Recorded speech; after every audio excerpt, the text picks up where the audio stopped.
நாம் இன்றைக்கும் நம்ம வேத வசனங்களை தியானிக்க போகிறோம். வேத வசனத்தை நாம் எடுத்து வைத்துக் கொள்ளலாம். 1 பேதுரு 3ஆம் அதிகாரத்தை நாம் எடுத்து வைத்துக் கொள்ளலாம். இன்னைக்கு நம்ம அநேக திருச்சபைகளிலே ஏற்கனவே நாம கேட்டுக்கிட்டு வரோம். சில வசனங்களுக்கு தவறான விளக்கங்களை என்ன பண்ணியிருக்கிறாங்க, கொடுத்திருக்கிறாங்க. அந்த வசனங்களுக்கான சரியான விளக்கங்களை நாம் என்ன பண்ணி கொண்டு வருகிறோம், பார்த்து கொண்டு வருகிறோம். அதே போலதான் இன்றைக்கும் ஒரு வசனத்தை குறித்து நாம் என்ன பண்ண போறோம், பார்க்க போகிறோம். சோ இப்போ 1 பேதுரு 3ஆம் அதிகாரம் 3ஆம் வசனத்தை வாசிக்கலாம். மயிரை பின்னி பொன் ஆபரணங்களை அணிந்து உயர்ந்த வஸ்திரங்களை உடுத்திக் கொள்ளுதலாகிய புறம்பான அலங்கரிப்பு உங்களுக்கு அலங்காரமாய் இராமல் அழியாத அலங்கரிப்பாயிருக்கிற சாந்தமும் அமைதலும் உள்ள ஆவியாகிய இருதயத்தில் மறைந்திருக்கிற குணமே உங்களுக்கு அலங்காரமாயிருக்க கடவது. அதுவே தேவனுடைய பார்வையில் விலையேற பெற்றது. ஹல்லேலூயா. ஸோ இந்த வசனத்தை வைத்து தான், இந்த வசனத்துடைய அடிப்படையில் தான் என்ன உபதேசம் இன்னைக்கு திருச்சபையில் வந்திருக்குதுன்னா, கிறிஸ்தவர்கள் என்ன அணியக்கூடாது, நகை அணியக்கூடாது. கிறிஸ்தவர்கள் உயர்ந்த வஸ்திரங்களை என்ன பண்ணக்கூடாது, அணிந்து கொள்ளக்கூடாது. இப்படின்னு என்ன வந்திருக்குது, ஒரு போதனை வந்திருக்கிறது. சரி, இந்த போதனை சரியான போதனை தானா? இது கிறிஸ்தவர்களை குறித்து தான் பேசுகிறதா? இதெல்லாம் நம்ம என்ன பண்ணணும், அறிந்து கொள்ள வேண்டும். சரிங்களா? ஓகே, இதுல என்ன சொல்லியிருக்குது? முதல்ல என்னது, மயிரை பின்னி. அப்போ என்ன பண்ணக்கூடாது, சபைக்கு வர்றவங்களாம் யாரும் என்ன பண்ணக்கூடாது, தலை வாரக்கூடாது. தலை என்ன பண்ணணும், விரிச்சு போட்டு வரணும். அந்த மாதிரி இருக்கிறாங்களா சொல்லுங்க, இருக்கிறாங்களா? சரி, யோசிச்சு பாருங்க. தலையை விரிச்சு போட்டு ஒரு வெள்ளை சாரி கட்டிட்டு நீங்கள் இரவு ஜபம் முடிச்சுட்டு நான் ரோட்டில் நடந்து போனீங்கன்னா எப்படி இருக்கும்? நகையெல்லாம் போடாமல் என்ன சொல்லுவாங்க பாருங்க, எல்லாம் நல்லா தெரிஞ்சு வச்சிருக்கிறீங்க. வேத வசனம் நமக்கு அதெல்லாம் என்ன பண்ணலை, போதிக்கலை. இப்போ இந்த என்னது மயிரை பின்னின்னு சொல்லியிருக்குது. ஓகேங்களா? ஸோ மயிரை பின்றதுனா என்னன்றது நம்ம முதல்ல புரிஞ்சுக்கணும். இப்போ நம்ம கலாச்சாரத்தில் மயிரை பின்றதுனா என்ன, ஜடை போடுறது. தலை வாரி என்ன பண்ணுவாங்க, ஜடை போடும். அவ்வளோ சிம்பிள், அவ்வளோதான் ஜடை. அந்த காலத்தில் மயிரை பின்னுதல் அப்படின்னா, உங்களுக்கு சில ஃபோட்டோஸ் காட்டுறேன், அதை நீங்கள் பாருங்கள். இதுதான் வந்து மயிரை பின்னுவது அப்படின்னா. அதில் ஆங்கிலத்தில் பிரைடட் ஹேர் அப்படின்னு வரும். பிரைடட் ஹேர்னா தலை சிகை அலங்காரம் அப்படின்னு அர்த்தம். தலைக்குனே ஒரு அலங்காரம். என்ன அலங்காரம், அந்த ஸ்லைடை போடுங்களேன். சிகை அலங்காரம். இப்போ அதில் சில அந்த காலத்தில் இருக்கக்கூடிய சில சிலைகள் இதில் அந்த பவர் பாயிண்ட் போடுங்க. அந்த லாஸ்ட்டு ஃப்ரம் த பிகினிங் போடுங்க. தலைமுடி எப்படி இருக்கு பாருங்க. இது என்னதுன்னா, இது சிலையில் என்ன பண்ணியிருக்கிறாங்க, செதுக்கி இருக்கிறாங்க. ஸோ அப்போ அவங்க தலைமுடியை என்ன பண்ணுவாங்க, இந்த மாதிரி என்ன பண்ணுவாங்க, பின்னுவாங்க. அடுத்தது எப்படி பின்னி வச்சிருக்கிறாங்க பாருங்க.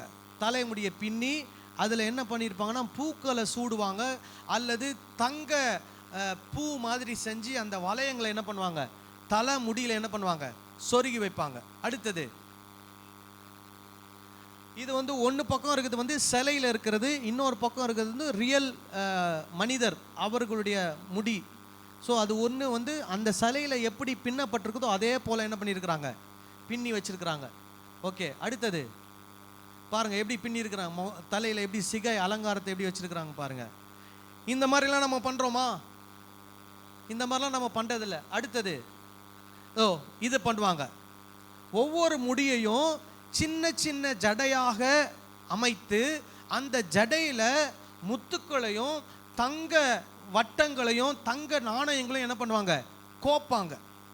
பார்த்தீங்களா? இதுதான் என்னது, பைபிளில் பவுல் சொல்கிறபடி மயிரை பின்னுவது. விளங்குதா நான் சொல்கிறது? அடுத்தது பாருங்க எப்படி பண்ணியிருக்கிறாங்க பாருங்க. ஃபுல்லாக தங்கம், ஃபுல்லாக எங்கே தொங்குது, அந்த முடியல அந்த முனையில் என்ன பண்ணுது, தொங்குது. ஓகே, அடுத்தது அவ்வளோதான். சரி, இதை தான் பவுல் என்ன பண்ணுறாரு சொல்கிறார். மயிரை பின்னி அப்படின்னா எந்த அர்த்தத்தை சொல்கிறாரு? இந்த பழங்காலங்களில் 1ஆம் நூற்றாண்டில் செய்யக்கூடிய சிகை அலங்காரம்.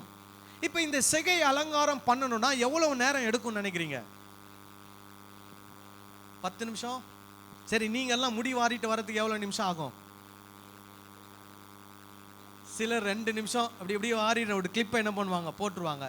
அப்புறம் ஜடை போடுறதுக்கு எத்தனை நிமிஷம் ஆகும்? ஒரு 5 நிமிஷம் ஆகுமா? 5 போனா 5 நிமிஷம். சிலர் முடியெல்லாம் ரொம்ப ஸ்டிக்காக இருக்கும், அதெல்லாம் என்ன பண்ணணும், வாரி என்ன பண்ணணும், அதை சரி பண்ணி சிக்க எடுத்து போகிறதுக்கு ஒரு 15 நிமிஷம். ஆனால் இந்த மாதிரி சிகை அலங்காரங்கள் பண்ணுவதற்கு எவ்வளோ நேரம் ஆகும்? குறைஞ்சது ஒரு 5 மணி நேரமாக ஆகும். ஒவ்வொரு இதுவும் தனித்தனியாக சின்ன ஜடையாக போட்டு, அதுக்கப்புறம் அதில் என்ன பண்ணணும், முத்துக்களை கோத்து, தங்க நாணயங்களை கோத்து, எல்லாம் அழகாக ஒரே மாதிரி என்ன பண்ணணும், வடிவமைச்சு அமைக்கணும். அந்த ஹேர் ஸ்டைலில் கொஞ்ச நாள் இருப்பாங்க. அப்புறம் கொஞ்ச நாள் கழிச்சு என்ன பண்ணுவாங்க, அது எல்லாத்தையும் உருவி போட்டுட்டு மறுபடியும் என்ன பண்ணுவாங்க, வேற ஒரு ஹேர் ஸ்டைல் உருவாக்குவாங்க. அப்போ பவுல் எதை குறித்து சொல்லுகிறார்? உண்மையாக இங்கே உட்கார்ந்திருக்கக்கூடிய நாம இந்தியாவிலே இருக்கக்கூடிய இந்த 21ஆம் நூற்றாண்டில் இருக்கக்கூடிய ஜனங்கள் பின்னுகிற ஜடையை பற்றி அவர் என்ன பண்ணல, சொல்லல. 1ஆம் நூற்றாண்டிலே இந்த சிகை அலங்காரத்துக்கென்று அநேக நேரத்தை வீணடிக்கக்கூடிய அப்படிப்பட்ட பெண்மணிகளை குறித்து அவர் என்ன பண்ணுகிறார், சொல்லுகிறார். உடனே நீங்க என்ன பண்ணக்கூடாது, அன்றைக்கி நிறைய பேர் பியூட்டி பார்லர் போகிறாங்க, கரெக்டு. அப்போ பவுல் எதை பற்றி சொல்லியிருக்கிறாரு, பியூட்டி பார்லர் போகக்கூடாது. அதுவும் பவுல் சொல்லலை, அதை பற்றியும் அவர் சொல்லலை. அவர் சொல்கிறத நம்ம புரிஞ்சுக்கணும், சரியா? முதல்ல என்ன பண்ணக்கூடாது, மயிரை பின்னி. அடுத்தது பொன் ஆபரணங்களை அணிந்து. அந்த காலத்திலையும் சரி இந்த காலத்திலையும் சரி யூதர்கள் எதை அணிந்திருந்தாங்க, பொன் ஆபரணங்களை அணிந்திருந்தார்கள். இது அந்த காலங்களில் ஆண்கள் கூட என்ன அணிந்திருந்தாங்க, பொன் ஆபரணங்களை அணிந்திருந்தார்கள். பெண்களும் பொன் ஆபரணங்களை அணிந்திருந்தார்கள். இது அவங்களுடைய கலாச்சாரம். இப்ப பவுல் அதை அணியக்கூடாதுன்னு சொல்றாரா இந்த வசனத்துல அப்படின்னா, அணியக்கூடாதுன்னு அவர் என்ன பண்ணல, சொல்லல. என்ன சொல்றாரு, ஒன்னை விட இன்னொன்னு நம்ம அதிகமா என்ன பண்ணணும், முக்கியப்படுத்தணும்னு சொல்ல வர்றார். அதாவது பொன் ஆபரணங்களை அணிவதை விட இன்னொன்றை என்ன பண்ணணும், முக்கியத்துவப்படுத்தணும். அப்போ பொன் ஆபரணங்களை அணியக்கூடாதுன்னு அவர் சொல்லவில்லை. இதை விட எதை முக்கியத்துவப்படுத்துங்கள், மற்ற ஒன்றை முக்கியத்துவப்படுத்துங்கள் அப்படின்னு அவர் சொல்ல வரார். சரிங்களா? பொன் ஆபரணங்கள். அப்புறம் என்னது, விலை உயர்ந்த வஸ்திரங்கள். அந்த காலங்களில் விலை உயர்ந்த வஸ்திரம் அப்படின்னு சொன்னா ரொம்ப மெலிசான வஸ்திரம். மெலிசான வஸ்திரம் அப்படின்னா உங்களுக்கு புரிகிற மாதிரி சொல்லணும்னா, இன்னைக்கு இருக்கக்கூடிய ரொம்ப மெலிசான வஸ்திரம் இருக்கும் பார்த்தீங்களா, அதுக்கு என்ன சொல்லுவாங்க, ஜார்ஜெட், ஷிஃபான் அப்படின்லாம் சொல்லுவாங்க. அந்த வஸ்திரங்கள் எப்படி இருக்குன்னா ரொம்ப மெலிசாக இருக்கும். இப்போது அந்த காலங்களில் அந்த கிரேக்க கலாச்சாரத்தில் அப்படிப்பட்ட மெல்லிய வஸ்திரங்களை அவங்க என்ன பண்ணுவாங்க, பயன்படுத்துவாங்க. ஏன்னா அந்த காலத்தில் என்ன கிடையாது, ஃபேன் கிடையாது, அந்த காலத்தில் ஏசி கிடையாது. அவங்க என்ன பண்ணணும், வஸ்திரங்கள் போடும்போது அவங்களுக்கு என்ன பண்ணக்கூடாது, வேர்க்கக்கூடாது, ரொம்ப அதனால பாதிப்பு வரக்கூடாதுன்னு சொல்லி எப்படி பண்ணுவாங்க, ரொம்ப மெல்லிய வஸ்திரங்கள். ஆனால் அந்த மெல்லிய வஸ்திரங்கள்லாம் என்னது, விலை உயர்ந்தது. அதனால அதை பவுல் என்ன சொல்றாரு, அப்படிப்பட்ட உயர்ந்த வஸ்திரங்களை நீங்கள் அலங்கரிக்காமல். அப்படின்னா என்ன, அந்த வஸ்திரத்தை போடக்கூடாதுன்னு சொல்லல, அதுக்கு ரொம்ப என்ன பண்ணக்கூடாது, முக்கியத்துவம் கொடுக்கக்கூடாதுன்னு சொல்றாரு. விளங்குதா நான் சொல்றது? அப்போ அதுக்கு முக்கியத்துவம் கொடுக்காம எதுக்கு முக்கியத்துவம் கொடுக்கணுமா பாருங்க, சாந்தமும் அமைதலுள்ள ஆவியாகிய இருதயத்தில் மறைந்திருக்கிற. அப்ப சாந்தமும் அமைதலுள்ள ஆவி எங்க மறைந்திருக்குதான், இருதயத்தில் மறைந்திருக்குது. இந்த சிகை அலங்காரம், நகை, இந்த துணியெல்லாம் என்ன பண்ணுது, வெளிப்படையா தெரியுது. இப்ப இவர் என்ன சொல்றாரு, வெளிப்படையாய் தெரியக்கூடிய இந்த அலங்காரத்தை விட உள்ளான அலங்காரம் ரொம்ப முக்கியமானது அப்படின்னு அவர் சொல்ல வர்றார். விளங்குதான் நான் சொல்றது? அப்போ என்ன சொல்றாரு, உள்ளத்துல என்ன இருக்கணுமா, சாந்தம், அப்புறம் அமைதல் உள்ள ஆவியாகிய இருதயத்தில் மறைந்திருக்கிற குணமே உங்களுக்கு எப்படி இருக்கணுமா, அலங்காரமா இருக்கணும். அல்லேலூயா. அப்போ நகை போடக்கூடாதுன்னு அப்படின்னு சொல்லல, நகை போட்டாலும் உங்க குணம் என்பது எது ரொம்ப ரொம்ப முக்கியமானது. அப்ப நகை அணிந்தாலும், விலையுறந்த வஸ்திரத்தை அணிந்தாலும், சிகை அலங்காரங்களை நீங்கள் வைத்திருந்தாலும், எதை ஆண்டவர் முக்கியமா பார்க்கிறார்? உங்களுடைய இருதயத்தை ஆண்டவர் முக்கியமா பார்க்கிறார். உங்களுடைய குணம் எப்படி இருக்கிறது? உங்களுக்கு ஒரு அமைதலுள்ள ஆவி இருக்கிறதா? உங்களுக்கு ஒரு சாந்த குணம் இருக்கிறதா? உங்களுடைய குணம் எப்படிப்பட்ட குணமா இருக்கிறது? அதுதான் ஆண்டவருடைய பார்வையில் எப்படி இருக்குதா? விலையேற பெற்றதா இருக்கிறது. ஹல்லேலூயா. இப்போ இது வெறும் பெண்களுக்கு மட்டும் பொருந்துமா? ஆண்களுக்கும் பொருந்தும். ஆண்களும் என்ன பண்ணலாம்? எதை முக்கியத்துவம் படுத்தணும்? உங்களுடைய குணத்தை தான் நீங்கள் முக்கியத்துவப்படுத்த வேண்டும். ஹல்லேலூயா. சரி, இதுதான் இந்த வசனத்தினுடைய அர்த்தம். சரி, இந்த வசனம் எந்த சூழ்நிலையில சொல்லப்பட்டிருக்கிறது, யாருக்கு சொல்லப்பட்டிருக்கிறது அப்படின்றது நம்ம பார்க்கணும். எந்த சூழ்நிலை? 1ஆம் நூற்றாண்டின் சூழ்நிலை. 1ஆம் நூற்றாண்டிலே என்ன நடக்கிறது? கிரேக்கர்கள் என்ன பண்ணுகிறார்கள்? ரோமர்கள் இந்த இஸ்ரவேலர்களை ஆளுகிறார்கள். பல நாடுகள் யாருடைய கண்ட்ரோல் இருந்ததுன்னா ரோமர்களுடைய கண்ட்ரோல் இருந்தது. அப்போ அங்கே ரோம அதிபதிகள், ரோம போர் சேவர்கள் என்ன பண்றாங்கன்னா கிறிஸ்தவர்களுக்கு உபத்திரவத்தை கொடுக்கிறார்கள். ஸோ உபத்திரவம் யார்கிட்ட இருந்து வருது? ரோமர்கள் கிட்ட இருந்து வருது, யூதர்கள் கிட்ட இருந்து வருது. இப்போ பேதுரு யார்கிட்ட பேசுறார்னா கிரேக்கர்களுக்கு இதை என்ன பண்ணுகிறார்? பேசுகிறார். நீங்க 1 பேதுரு 1ஆம் அதிகாரம் 1 வசனம் 2ஆம் வசனத்தை நாம் வாசிக்கலாமா? இயேசு கிறிஸ்துவின் அப்போஸ்தலனாகிய பேதுரு பொந்து, கலாத்தியா, கப்பதோக்கியா, ஆசியா, பித்தினியா தேசங்களிலே சிதறி இருக்கிறவர்களில் பிதாவாகிய தேவனுடைய முன்னறிவின்படியே ஆவியானவரின் பரிசுத்தமாகுதலினாலே கீழ்ப்படிதலுக்கும் இயேசு கிறிஸ்துவினுடைய இரத்தம் தெளிக்கப்படுதலுக்கும் தெரிந்து கொள்ளப்பட்ட பரதேசிகளுக்கு எழுதியிருக்கிறதாவது கிருபையும் சமாதானமும் உங்களுக்கு பெருக கடவது. யாருக்கு எழுதுறாரு? தெரிந்து கொள்ளப்பட்ட பரதேசி. பரதேசினா என்ன? நம்ம சொல்ற பரதேசி இல்ல. அவங்க என்ன பண்றாங்கன்னா உபத்திரவத்து நிமித்தம் ஊரா என்ன பண்றாங்க? மாறி மாறி என்ன பண்ணிட்டு இருக்கிறாங்க? போய் கொண்டிருக்கிறாங்க. அவங்க நிரந்தரமா தங்குவதற்கு ஒரு இடம் அவங்களுக்கு இல்லை. அப்போ எந்தெந்த ஊருக்கெல்லாம் போவாங்கன்னு நினைக்கிறீங்க? இந்த சொல்றாரு என்ன ஊரு? பொந்து, கலாத்தியா, கப்பதோக்கியா, ஆசியா, பித்தினியா, இப்படிப்பட்ட 5 விதமான ஊர்களுக்கு இவங்க என்ன பண்றாங்க? அங்கங்க போய் வராங்க. அப்போ அப்படி போய் உபத்திரவத்தில் கஷ்டப்படக்கூடிய அந்த ஜனங்களுக்கு இவர் என்ன பண்ணுகிறார்? இந்த நிருபத்தை அவர் எழுதி சொல்லுகிறார். சரி, இப்போ இந்த நிருபத்தில் வெறும் இந்த 3ஆம் அதிகாரத்தில் இருக்கிற வசனத்தை மட்டும் நம்ம எடுத்து பார்த்தா நமக்கு முழுசா எதுவுமே என்ன பண்ணாது? தெரியாது. எங்க இருந்து இதை நம்ம படிக்கணும் அப்படின்னா 2வது அதிகாரம் 11வது வசனத்திலிருந்து நம்ம வாசிக்கணும். ஏன்னா அந்த திருச்சபையில் இருக்கக்கூடிய மக்களுக்கு இந்த பேதுரு என்ன பண்ணுகிறார்? சில ஆலோசனைகளை கொடுக்கிறார். என்னென்ன ஆலோசனை கொடுக்கிறார்னா, முக்கியமாக நீங்கள் எல்லாரும் கீழ்ப்படிதல் உள்ளவர்களாக என்ன பண்ணணும்? இருக்க வேண்டும். கீழ்ப்படிதல் உள்ளவர்களாக இருக்கணும். இதுதான் அவருடைய கருத்து. எதுல இருந்து? 2:11 இருந்து 3:7 வரைக்கும். 2:11 இருந்து 3:7 வரைக்கும் அவருடைய கருத்து என்ன கருத்துனா, தேவ ஜனங்கள், சபை மக்கள் எப்படி இருக்கணும்? கீழ்ப்படிதல் உள்ளவராக இருக்கணும். சரி, இப்போ இந்த இதுல யார் யாருக்கெல்லாம் கீழ்ப்படிந்திருக்க வேண்டும் அப்படின்னு அவர் சொல்றார். முதல்ல என்ன சொல்றாரு? உங்களை ஆளுகை செய்கிறவர்களுக்கு நீங்க என்ன பண்ணணும்? கீழ்ப்படிந்து இருக்க வேண்டும். அவர்களுக்கு கொடுக்க வேண்டிய உரிய மரியாதையை நீங்கள் என்ன பண்ண வேண்டும்? கொடுக்க வேண்டும். நீங்க பாருங்க, இங்க 11வது வசனத்திலிருந்து வாசிக்கலாமா?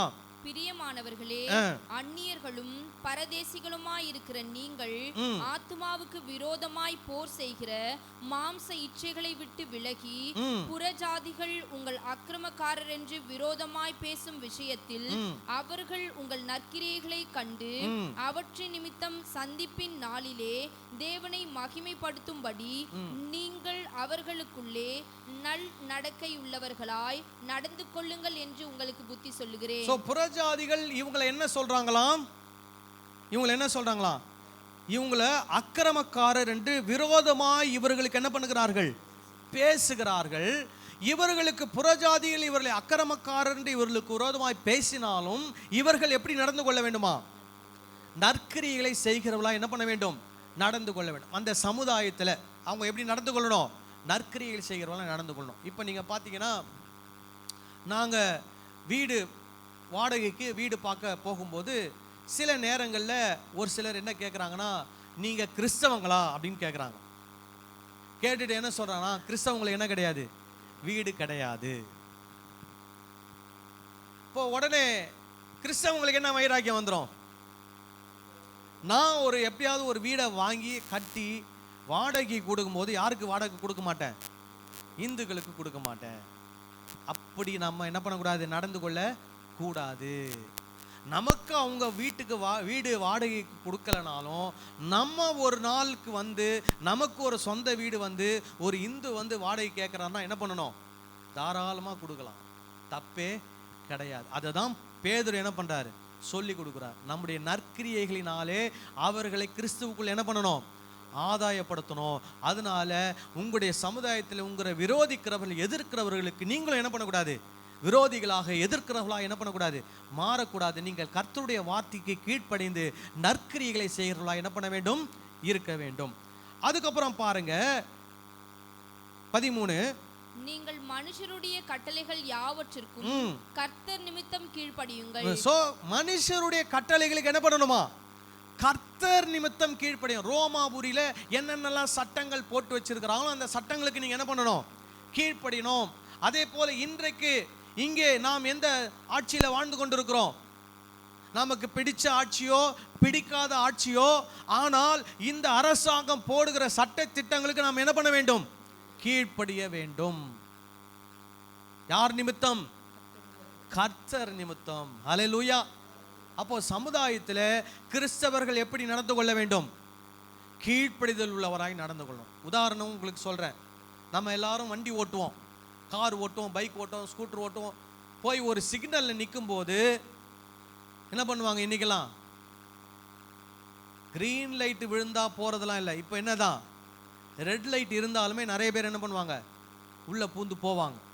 அதே மாதிரி யார் போகக்கூடாது, கிறிஸ்தவர்களாகிய நாம் என்ன பண்ணக்கூடாது, போகக்கூடாது. கிரீன் லைட் விழுந்தாதான் என்ன பண்ணணும், போகணும். சில நேரங்களில் பார்த்தீங்கன்னா ரயில்வே ட்ராக்ல என்ன போட்டிருப்பாங்க, கேட் போட்டிருப்பாங்க. அங்கே கார் பூந்து போக முடியாது, லாரி பூந்து போக முடியாது. ஆனால் 2 வீலர் வச்சிருக்கிறவங்க என்ன பண்ணுவாங்க, உள்ள அப்படி சாட்சி உள்ள பூந்துலாம் போவாங்க.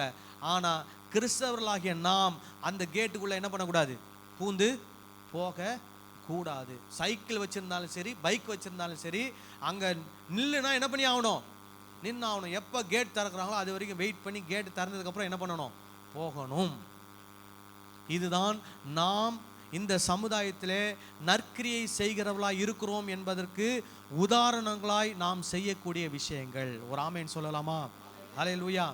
சரி, அப்போ சமுதாயத்தில் என்ன பண்ணணும், அவங்க நமக்கு பிடிக்காதவங்க ஆட்சியில் இருந்தாலும் நம்ம என்ன பண்ணி ஆகணும், அரசாங்க சட்ட திட்டங்களுக்கு என்ன பண்ணணும், கீழ்ப்படியணும். அடுத்தது பாருங்க 14வது வசனம்.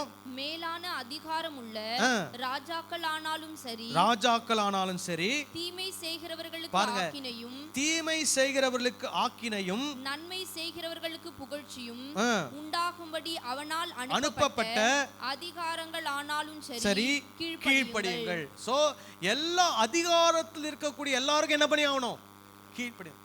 அந்த அதிகாரிகள் எதற்கு இருக்கிறாங்க, சட்டம் ஒழுங்கை என்ன பண்ணணும், நிலைநாட்டணும், அரசு ஒழுங்காக செயல்படணும்.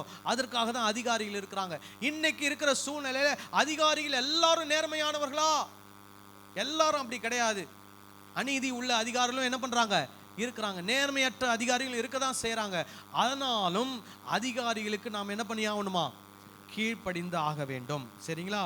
அப்புறம் நீங்கள் நன்மை செய்கிறதினாலே புத்தியீன மனுஷருடைய அறியாமையை அடக்குவது தேவனுடைய சித்தமாய் பாருங்க. நன்மை செய்து புத்தியீனமாய் நடக்கனுடைய அறியாமையை என்ன பண்ணுவாராம் ஆண்டவர், அதன் மூலமாக அடக்குவார். ஹல்லேலூயா.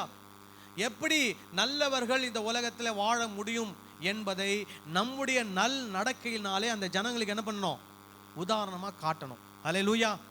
மற்றவங்களால் நடக்க முடியுமா? முடியாது. யாரால் தான் நடக்க முடியும்?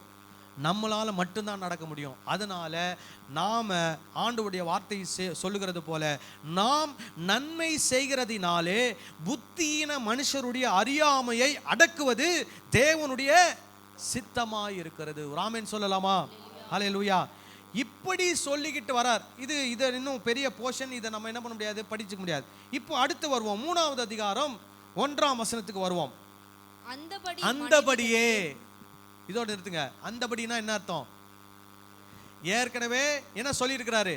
கிறிஸ்தவர்கள் சமுதாயத்தில் எப்படி நடந்து கொள்ள வேண்டும்? அரசு சட்டத்துக்கு கீழ்ப்படியணும். அடுத்தது அரசு அதிகாரிகளுக்கு என்ன பண்ணணும்? கீழ்ப்படியணும் அப்படி சொல்லிட்டு அந்தபடியே அப்படின்னு வராரு. அப்போ அந்தபடியே மனைவிகளே இப்ப யாருக்கு பேசுறாரு? திருச்சபையில் இருக்கக்கூடிய சகோதரிகளேன்னு சொல்றாரா? திருச்சபையில சகோதரிகள் சொன்னா அதுல யார் யாரெல்லாம் இருப்பா? கல்யாணம் ஆனவங்க இருப்பாங்க, கல்யாணம் ஆகாதவங்க இருப்பாங்க, கல்யாணம் ஆகி விதவைகளானவங்க இருப்பாங்க, கல்யாணம் ஆகி விவாகரத்து ஆனவங்க கூட என்ன பண்ணுவாங்க? இருப்பாங்க. இப்போ இவர் யாரை பத்தி பேசுறார்? 4 பேர்ல மனைவிகளை பத்தி பேசுறார். அப்போ இந்த 3ஆம் அதிகாரம் 3ஆம் வசனம் யாருக்கு தான் சொல்லப்பட்டது? 3ஆம் அதிகாரம் 1ஆம் வசனம் யாரை பத்தி பேசுது? மனைவிகளை பத்தி பேசுது. அப்போ 3வது வசனம் யாரை பத்தி பேசுது? மனைவிகளை பத்தி தான் பேசுது. அப்போ பேதுரு கொடுக்கக்கூடிய ஆலோசனை யாருக்கு கொடுக்கப்பட்ட ஆலோசனை? மனைவிகளுக்கு கொடுக்கப்பட்ட ஆலோசனை. அதுவும் குறிப்பா எந்த மனைவிகள் பார்க்கலாமா? வாசிங்க. மனைவிகளே, உங்கள் சொந்த புருஷர்களுக்கு கீழ்ப்படிந்திருங்கள். எந்த புருஷருக்கு? இன்னைக்கு நிறைய மனைவிகள் சொந்த புருஷருக்கு என்ன பண்ண மாட்டாங்க? கீழ்ப்படிய மாட்டாங்க. ஆனா மற்ற எல்லாருக்கும் என்ன பண்ணுவாங்க? கீழ்ப்படிவாங்க. உதாரணத்துக்கு அவங்க நண்பருடைய புருஷனுக்கு என்ன பண்ணுவாங்க? கீழ்ப்படிவாங்க.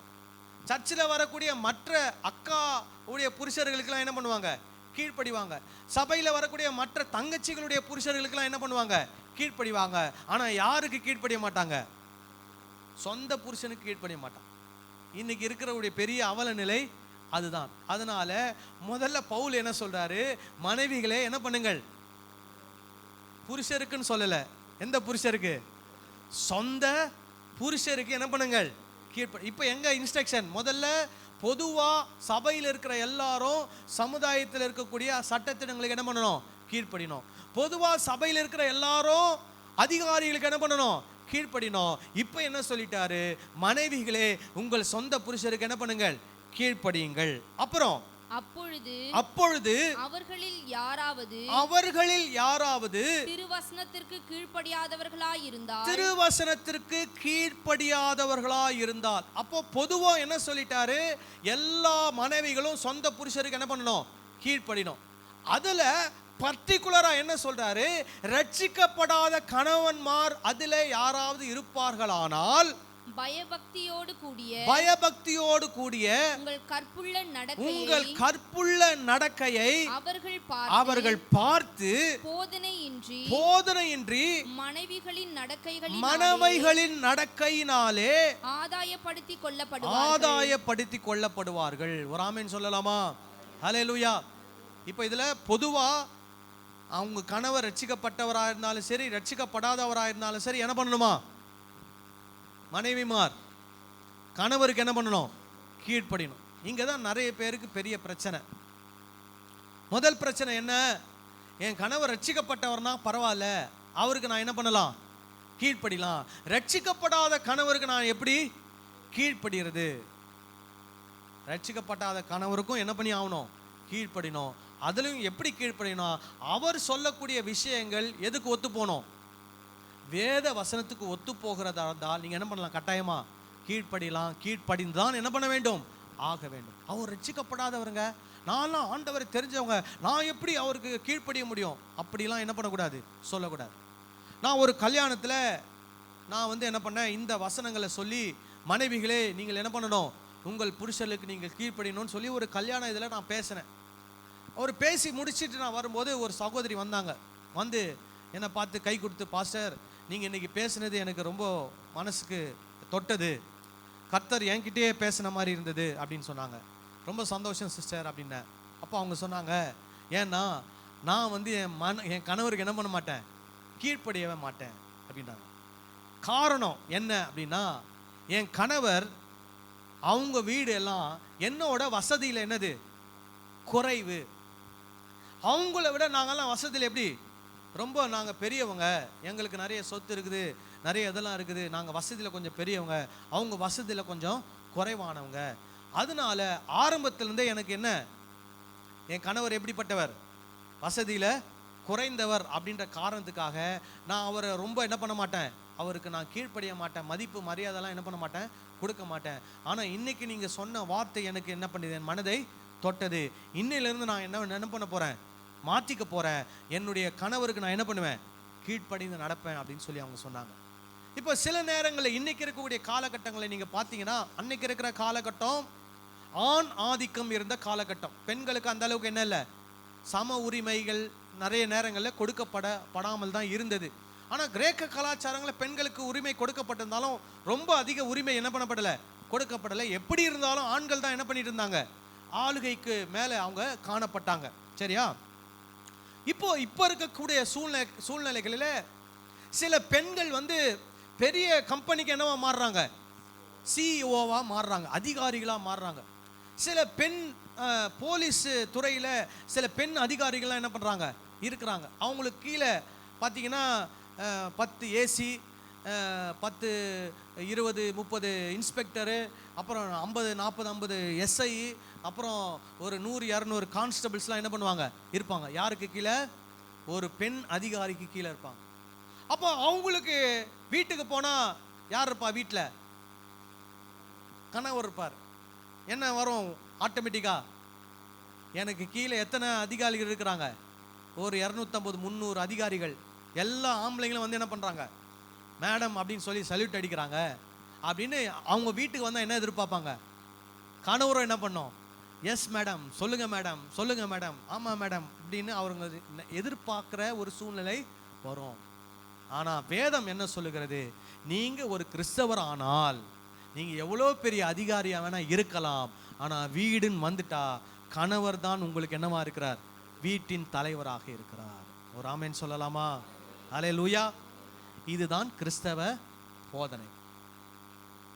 சில நேரங்களில் என்ன நடக்குது, கணவர் ரட்சிக்கப்படாதவர் அப்படின்னா இன்னும் அவருக்கு என்ன ட்ரீட்மெண்ட்டு, ரொம்ப கேவலமாக அவரை ட்ரீட் பண்ணுறது, அவரை ரொம்ப ஏளனமாக பேசுறது, அவரை அசிங்கப்படுத்துறது. கேட்டால் இந்த அம்மா என்ன சொல்லுவாங்க, நான் ஜபத்துக்கு போகிறேன், ஒழுங்காக என்ன பண்ணு, பாத்திரத்தெல்லாம் என்ன பண்ணு, கழுவி வை. நான் வந்து ப்ரேயருக்கு இன்றைக்கி வந்து ஒரு 24 மணி நேரம் ஜபம் நடக்குது, ஒழுங்காக வந்து வேலையிலேருந்து வந்தோடனே வீட்டெல்லாம் பெருக்கி துணியெல்லாம் துவைச்சி பாத்திரத்தை கழுவி நான் வந்து என்ன பண்ணுறேன், சமையல் பண்ணுறேன்னு சொல்லி கணவனை ரொம்ப என்ன பண்ணுறது, இல்ட்ரீட் பண்ணுறது. அந்த மாதிரி என்ன பண்ணக்கூடாது, நடத்தக்கூடாது. சில நேரங்களில் கணவர், இந்த வீட்டுக்காரங்க வந்து அம்மா வந்து ரட்சிக்கப்பட்டு 10 வருஷம் இருக்கும், கணவர் அப்போ தான் புதுசாக என்ன இருப்பார், ரட்சிக்கப்பட்டிருப்பார், 1 வருஷம் 2 வருஷம் ஆயிருக்கும். உடனே இவங்க என்ன நினச்சிப்பாங்க, உன்னை விட எனக்கு என்ன முதிர்ச்சி உண்டு, ஆவிக்குரிய முதிர்ச்சி அதிகம். எதுக்கெடுத்தாலும் அந்த கணவரை என்ன சொல்லிட்டு இருப்பாங்க, குற்றம் சொல்லிகிட்டே இருப்பாங்க. நீ இது செய்கிறது சரியில்லை, நீ அது செய்கிறது சரியில்லை. அவர் என்ன சொல்வார், ஏம்மா நான் இப்போ தானேம்மா நான் ஆண்டவர் தெரிஞ்சு வந்திருக்கிறேன், நீ அதுக்குள்ளவே 100% என்கிட்ட எதிர்பார்த்துனா நான் என்ன பண்ண முடியும். இப்போது ஆண்டவருடைய வார்த்தை என்னன்னா, மனைவிகள் சொந்த புருஷர்களுக்கு என்ன பண்ணணும், கீழ்ப்படிந்திருக்க வேண்டும். புருஷர்களை திருத்துவது யாருடைய வேலை அல்ல, யாருடைய வேலை அல்ல, மனைவியுடைய வேலை. அதே மாதிரி புருஷர்கள் மனைவிகளை திருத்துவது புருஷர்களுடைய வேலை அல்ல. அதனால தான் பவுல் என்ன சொல்றாரு, மனைவிகள் எப்படி இருக்கணுமா, பயபக்தியோடு கூடிய உங்கள் கற்புள்ள நடக்கை. அதுக்காக புருஷன் காலையில் எழுந்திரிச்ச உடனே காலை தொட்டு கும்பிடுறது, அவருக்கு கால் அமுக்கி விடுறது, அப்புறம் குளிக்கிறது, உட்கார வச்சு அவரை எல்லாம் தேய்ச்சி குளிப்பாட்டி, இந்த கதையெல்லாம் அப்படிலாம் அவர் சொல்லலை பவுல். அவங்களுக்கு கொடுக்க வேண்டிய உரிய மரியாதையை என்ன பண்ணணும், கொடுக்கணும். மனைவி தூய்மையான ஒரு வாழ்க்கை என்ன பண்ணணும், வாழணும். புருஷனுக்கு உண்மையாய் தூய்மையான ஒரு வாழ்க்கை என்ன பண்ணணும், வாழணும். இதை தான் பவுல் என்ன பண்ணுறாரு சொல்றார். அப்படி வாழ்ந்தால் ரட்சிக்கப்படாத கணவன் கூட என்னவா மாறிட்டு வரான், ஆண்டவராக இயேசு கிறிஸ்துவ என்ன பண்ண வரான், அறிந்து கொள்ளுகிறவராய் அவர் மாறிவிடுவார். நல்லா கவனிங்க, அந்த காலத்தில் ஏற்கனவே கிரேக்கர்கள் யாரை துன்புறுத்திட்டு இருக்கிறாங்க, கிறிஸ்தவர்கள் துன்புறுத்துறாங்க. அப்படின்னும் போது ரட்சிக்கப்படாத ஒரு கணவர் ரட்சிக்கப்பட்ட மனைவியோடு எப்படி குடும்பம் நடத்த முடியும்? அவர் பொதுவாக வெளியே போய் அவர் நண்பர்கிட்ட எல்லாம் பேசும்போது என்ன சொல்லுவாங்க, கிறிஸ்தவங்க இப்படி பண்றாங்க, கிறிஸ்தவங்க அப்படி பண்றாங்க, அவங்க இப்படி பண்ணிட்டாங்க அப்படி பண்ணிட்டாங்கன்னு சொல்லும்போது அவருக்குள்ள யாரை பத்தி ரொம்ப தப்பான எண்ணங்கள் வரும்? கிறிஸ்தவர்களை பத்தி நிறைய தப்பான எண்ணம் வரும். அப்ப வீட்டுக்கு வரும்போது மனைவி ஒரு சின்ன தவறு செய்தாலும் என்ன வரும்? அவருக்கு கோபம் ஜாஸ்தி வரும். ரொம்ப அவர் என்ன ஆவாரு? பொறுமை இழப்பாரு. அவர் கிறிஸ்தவத்தை நம்புறதுக்கு அவருக்கு என்ன வராது? எண்ணங்கள் வராது. அப்போ பவுல் என்ன சொல்ல வராரு? உங்க கணவர் ரட்சிக்கப்படாதவர், உலகத்துல போய் நிறைய விஷயங்களை கேட்டுட்டு வீட்டுக்குள்ள வரும்போது அவர் உங்களுடைய நடக்கை அவர் என்ன பண்றாரு? பார்க்கறாரு. அப்போ உங்களுடைய நடக்கை அவருக்கு முன்பதாக எப்படி இருக்கணும்? தூய்மையானதாக, பயபக்தி உள்ளதாக, சாந்தம் உள்ளதாக, அப்புறம் வேற என்ன சொல்லப்பட்டிருக்குது? அமைதல் உள்ள ஆவி உள்ளதாக என்ன பண்ணப்பட வேண்டும்? காணப்பட வேண்டும். அப்பொழுது அவர்கள் ஆண்டவரை ஏற்றுக்கொள்வதற்கு அது என்னவா இருக்கும்? ஏதுவா இருக்கும் அப்படின்னு அவர் சொல்லி கொடுக்கிறார். விளங்குதா? ஆனா அந்த காலங்கள்ல மனைவிமார் இதை செய்வதை விட்டுவிட்டு எதை செய்து கொண்டிருந்தார்கள்? எதை செய்து கொண்டிருந்தார்கள்? கணவரை எப்படியாவது ஏன் வசப்படுத்தணும், கணவரை என்னுடைய ஆளுகைக்குள்ள என்ன பண்ணணும்? கொண்டு வரணும், என் புருஷன் நான் சொல்றதெல்லாம் கேட்கணும் அப்படின்றதுக்காக என்னெல்லாம் பண்ண ஆரம்பிச்சாங்க? மயிரெல்லாம் பின்னி ரொம்ப அழகா ட்ரெஸ் பண்ணி அவர் வீட்டுக்கு வந்தவொடனே என்ன பண்ணணும்? என்னை பார்த்து அவர் அசந்து போயிடணும். அப்புறம் நல்ல நகைகளெல்லாம் உடுத்தி இந்த வஸ்திரங்களெல்லாம் விதவிதமாக அணிந்து புருஷனை எப்படியாவது என்ன பண்ணணும்? வசீகரப்படுத்தி அவரை எங்கே கொண்டு வந்துடணும்? கிறிஸ்துவுக்குள்ளே கொண்டு வந்துடணும்னு அவங்க முயற்சி பண்ணுறாங்க. அப்போ பவுல் என்ன சொல்கிறாரு? இதெல்லாம் வச்சு உன் கணவனை நீ என்ன பண்ண முடியாது? வசியப்படுத்த முடியாது. நல்லா கவனிங்க. அழகு நாளாக நாளாக என்ன பண்ணிட்டே இருக்கும்? குறைந்து கொண்டே இருக்கும். ஆனால் உள்ள இருக்கிற குணம் உண்மையான குணமாக இருந்தால் அது என்றைக்குமே என்ன பண்ணாது? மாறாது. அல்லேலூயா. அப்போ அதை தான் பவுல் சொல்றாரு. உங்களுடைய அழகெல்லாம் ஒரு நாள் என்ன ஆகிடும்? மறைந்து விடும். உங்கள் அலங்கரிப்பு முடி ஒரு 2-3 குழந்தைய பெற்றுட்டா என்ன ஆகிடும்? முடியலாம் கொட்டிடும். அதுக்கப்புறம் என்ன பண்ண முடியாது? சிகை அலங்காரம்லாம் என்ன பண்ண முடியாது? பண்ண முடியாது. அப்போ எப்படி புருஷனை நீங்கள் கவர் பண்ணுவீங்க? அதனால நான் சொல்கிறாரு, நீங்கள் அதெல்லாம் முக்கியத்துவப்படுத்தாதீங்க. முக்கியத்துவப்படுத்தாதீங்கன்னா என்ன அர்த்தம் கிடையாது, அதை செய்யவே செய்யாதீங்கன்னு அவர் என்ன பண்ணலை? சொல்லலை. அதை நீங்கள் ரொம்ப முக்கியத்துவப்படுத்தாமல் எதை முக்கியத்துவப்படுத்துங்கள்? கீழ்ப்படிதல் உள்ள ஒரு ஆவி, பயபக்தியோடு கூடிய ஒரு கற்புள்ள நடக்கை, சாந்த குணம், அமைதல் உள்ள ஆவி, இப்படிப்பட்ட குணங்களுக்கு நீங்கள் என்ன பண்ணுங்க? முக்கியத்துவம் கொடுங்க. இப்போ வேலை முடிச்சுட்டு வீட்டுக்கு வந்தா மனைவி எப்போ பார்த்தாலும் ஏதோ ஒரு குறை சொல்லி திட்டிக்கிட்டே இருந்தா புருஷன் என்ன நினைப்பாரு? சொல்லுங்க. வீட்டுக்கே வரமாட்டார். வேலை 5 மணிக்கு முடிஞ்சா கூட அவர் எப்போ வருவார் வீட்டுக்கு? நைட்டு 11 மணி தான் வருவார். ஏன்னா அந்த 5 மணிலேருந்து 11 மணி வரைக்குமாவது நான் எப்படி இருக்கலாம்? கொஞ்சம் சமாதானமாக நிம்மதியாக இருக்கலாம்னு அவர் எங்கன்னா ஒரு பார்க்கில் போய் என்ன பண்ணுவார்? உட்காந்துட்டு இல்லை படுத்து நல்லா தூங்கிட்டு 11 மணிக்கு ஏஞ்சி வருவார். இந்த அம்மா கேட்பாங்க, என்னங்க 11 மணி? ஆமாம்மா பயங்கர வேலைம்மா, லேட் பண்ணிட்டாம்மா அந்த இவன் அப்படி இப்படின்னு சொல்லி என்ன பண்ணுவார்? கதை விடுவார். ஆனால் இவங்களுக்கு தெரியாது. ஏன் 5 மணிக்கு வந்தா 5 மணிலேருந்து என்ன ஆரம்பிச்சிடும்? ராமாயணம் ஆரம்பிச்சிடும். இது நான் என்னால் என்ன பண்ண முடியாது, தாங்க முடியாது அப்படின்னு சொல்லி இந்த மாதிரி நிறைய ஐடி கம்பெனிலாம் நடக்குது. அவன் நைட் டியூட்டி இல்லைன்னா கூட அவன் என்ன பண்ணிடுறான்? நைட் டியூட்டிக்கு போயிடுறான். டியூட்டியே லீவு விட்டா கூட என்ன பண்ணிடுறான்? இன்னைக்கு ஆஃபீஸில் என்ன ஒரு அர்ஜென்ட்டாக ஒரு விஷயமா வர சொன்னாங்கம்மான்னு வீட்டை விட்டு ஓடிடுறான். ஏன்னா வீட்டில் மனைவி தொல்லை தாங்கலை. அந்த மாதிரி புருஷர்களுக்கு என்ன கொடுக்கக்கூடாது? தொல்லைகளை கொடுக்கக்கூடாது. அவங்க வர்றாங்கன்னா வீட்டுக்கு எப்படா போவோன்னு அவங்க என்ன பண்ணணும்? நினைக்கணும். போனால் மனைவி கிட்ட மனசை திறந்து என்ன பண்ணலாம்? 4 வார்த்தை பேசினா எனக்கு எப்படி இருக்கும்? ஆறுதலாக இருக்கும், டென்ஷன் குறையும் அப்படின்னு அவங்க நினச்சிட்டு என்ன பண்ணணும்? வரணும்.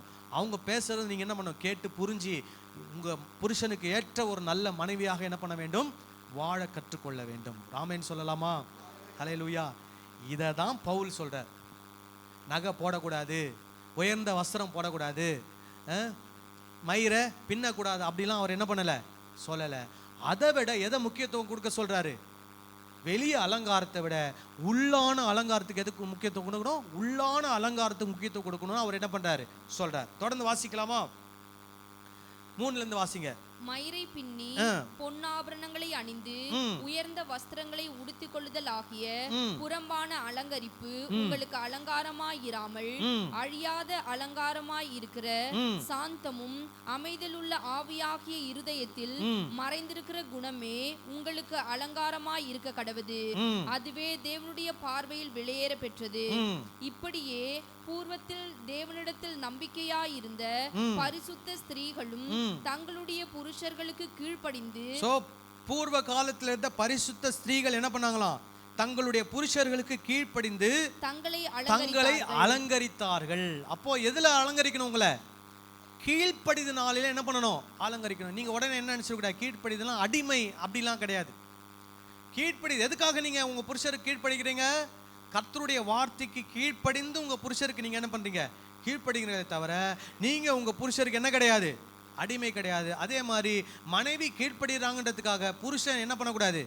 அவங்கள அடிமை மாதிரி நடத்தக்கூடாது. அதுவும் தவறானது. சரி, அப்புறம் அந்தபடியே சாராள் ஆபிரகாமை ஆண்டவன் என்று சொல்லி அவனுக்கு கீழ்ப்படிந்திருந்தால் நீங்கள் நன்மை செய்து ஒரு ஆபத்துக்கும் இருந்தீர்களானால் அவளுக்கு பிள்ளைகளாய் இருப்பீர்கள். நீங்க எதுக்கும் என்ன பண்ணக்கூடாது? பயப்படக்கூடாது. ஐயோ, நான் கீழ்ப்படிஞ்சா என்ன அடிமையா நடத்திடுவாரோ, நான் கீழ்ப்படிஞ்சா அவர் என்ன ஏறி மேய்ச்சிருவாரோ, நான் கீழ்ப்படிஞ்சா என் தலைமையில ஏறி உட்காந்து என்ன ஒரு பண்ணிடுவாரோ அப்படின்லாம் என்ன பண்ணக்கூடாது? பயப்படக்கூடாது. நீங்க ஆண்டவர் மேல் நம்பிக்கை வைத்து தேவனுக்கு பயந்து நீங்கள் உங்கள் கணவருக்கு என்ன பண்ணணும்? கீழ்ப்படிந்து நடக்க வேண்டும். சரி, இதுதான் யாருக்கு கொடுக்கப்பட்டிருக்க இன்ஸ்ட்ரக்ஷன்? மனைவிக்கு. அடுத்தது யாருக்கு கொடுக்கிறாரு? அந்தபடியே என்ன? புருஷர் என்ன பண்ணணும்? கீழ்ப்படினோம். அதை எப்படி சொல்றார் பாருங்க. அந்தபடியே புருஷர்களே மனைவியானவள் பலவீன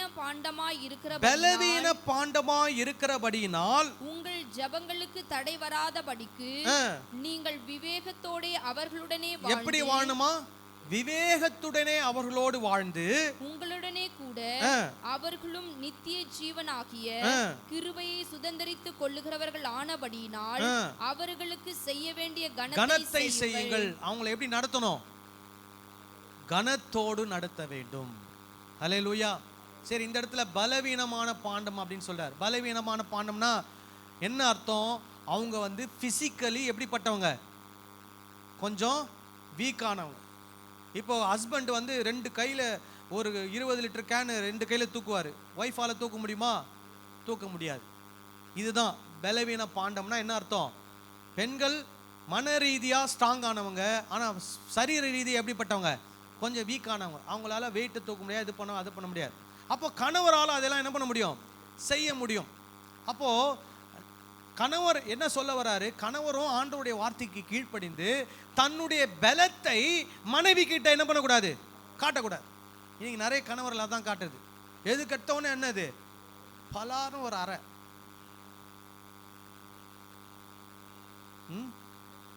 பெல்ட் எடுத்து அடிக்க வேண்டியது. கையில் கிடைக்கிற கட்டையை தூக்கி என்ன பண்ண வேண்டியது?